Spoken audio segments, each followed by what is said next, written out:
if we're going to create the kind of caring, healthy schools we really want, there are many levels at which we have to create systems change. So to do that, we have to think about the training of teachers and administrators, and we have to think about the system. So for example, in many school districts, including in BC, we now have a new profession called social emotional learning coordinators. Just like we have a science department and a math department and a language arts department, now we have a social emotional learning department. And the goal of those specialists is to help every school, help principals and assistant principals, teachers, paraprofessionals, bus drivers, everyone, how to use social emotional skills that create the kind of caring, loving environment that we want children to be educated in. And so we have to think not only just about the curriculum in the classroom and the integration with the academic curriculum, we have to think about the behavior of adults. As one superintendent said to me, the problem in my school district is not my children, it's my staff, and I know it, and it's my job to help create a better environment where they thrive. First thing I would do on the job probably would be to work with the superintendent and the principals to help them understand what is SEL, their own social emotional abilities, and where they may have strengths and weaknesses, and how they can become pro-social SEL leaders in their buildings. Because the principal is the key, the most important person in the building. And while school boards, school districts are important, teachers and children think about the context of just their own building. And so the leadership at the building level is really key.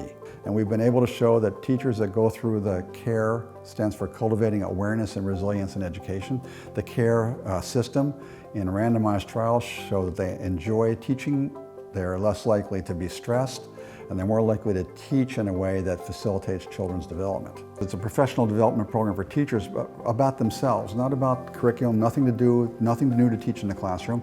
It's usually done as a 3 or 4 day experience over about 6 months, which teaches teachers how to refine, if you will, the joy that they seek in teaching, and teach them skills around their own mindfulness, their own emotional awareness, their recognition of the needs of children in ways that help them enjoy their jobs. And we've done randomized trials in urban and rural Pennsylvania. We've done them in the Bronx in New York City, and also now in Europe. And in all 3 trials, we've shown that teachers that go through CARE, compared to randomized teachers that want to go through but have to wait, that they improve in their well-being, they decrease in depressive symptoms and stress, and they're more likely to teach effectively in the classroom. So those would be the first things I would do. I work with principals and administrators because they set the tone for everything.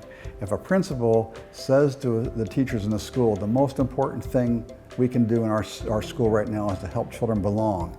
And when they belong and they feel cared for, they're going to learn effectively. We have a very different building than a principal that says, the most important thing is our academic achievement scores, and let's get them up.